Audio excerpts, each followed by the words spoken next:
É para mim uma grata satisfação poder dirigir-lhes essas palavras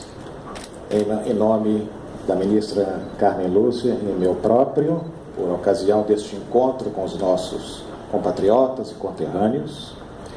E gostaria inicialmente de mencionar que em meados dos anos 80,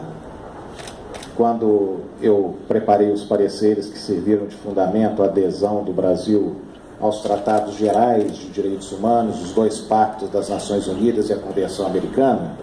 de Direitos Humanos, jamais poderia imaginar que quase 3 décadas depois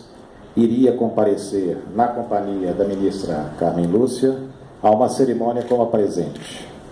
que hoje aqui na Magis nos congrega. Para mim, é um ato que se reveste de muita satisfação e tenho certeza que também para a ministra Carmen Lúcia. Primeiro, por indicar que os tribunais nacionais e internacionais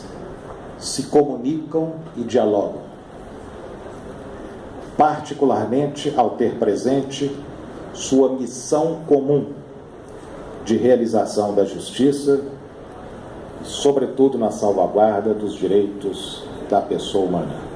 Mas o Estado, para ela, existe e não vice-versa. E segundo, por realizar-se em Minas Gerais e em minha cidade natal, Belo Horizonte. Há muitos anos a deixei para seguir a minha trilha e, como não mais posso nela estar, trago-a dentro de mim, por onde vou, em minhas recordações. E fico sumamente agradecido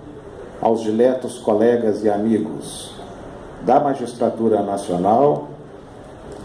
e ao autor da Laudatio, que foi proferida há poucos minutos, por se recordarem e por mencionarem os primeiros passos de nossa abertura à justiça internacional e por acompanharem tudo o que se tem buscado fazer, não só aqui no Brasil, mas também em outras partes, como na Haia. Na adjudicação, hoje em dia, de casos atinentes a estados de todos os continentes. Em definitiva, vivemos a era da emergência e da multiplicidade dos tribunais internacionais, sendo este um sinal de nossos tempos. E o ano de 2014, que se aproxima de seu fim com o ato desta noite,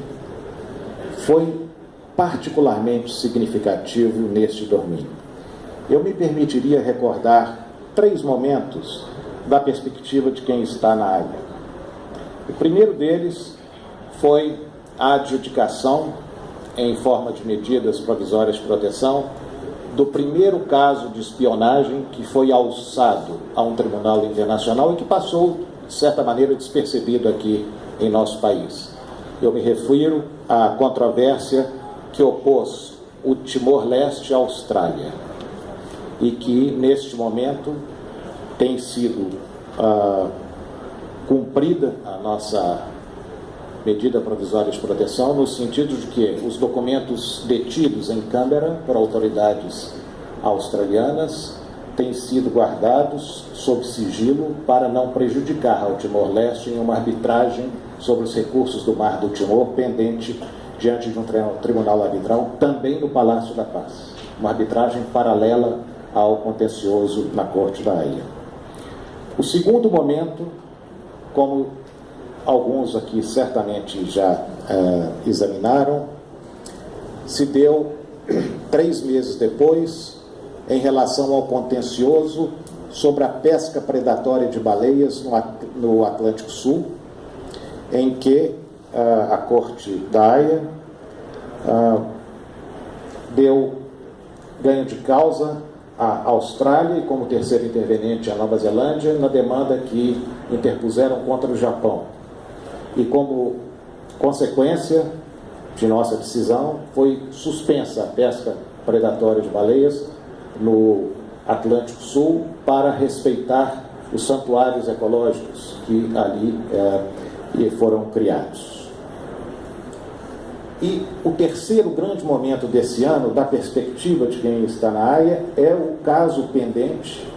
que já tive a ocasião de comentar com alguns dos meus colegas aqui de Minas Gerais,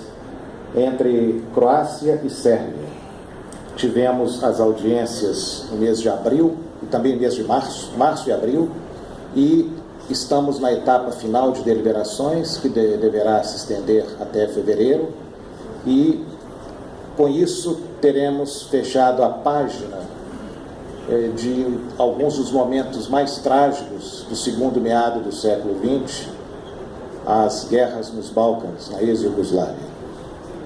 E aproveito dessa ocasião para convidá-los a estar bem atentos a esse caso, que no futuro breve será resolvido pela Corte da Haia. Em relação ao nosso continente em particular,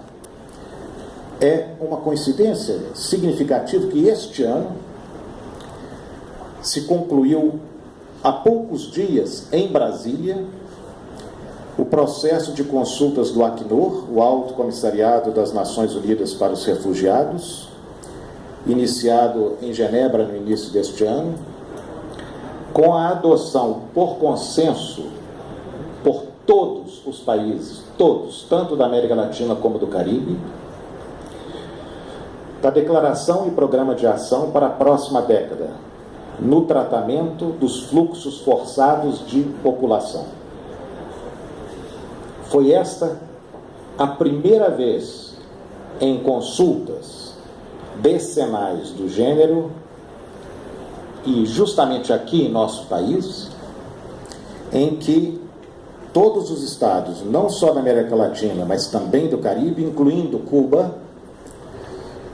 nelas participaram e adotaram por consenso as medidas necessárias para atender às necessidades mínimas ou básicas dos segmentos mais vulneráveis e indefesos da população. E conseguimos, eu fui consultor jurídico das Nações Unidas para esse exercício, e conseguimos estender a normativa do direito dos refugiados também para a proteção de vítimas potenciais do tráfico de pessoas. Um documento memorável, adotado no dia 3 de dezembro, na capital federal.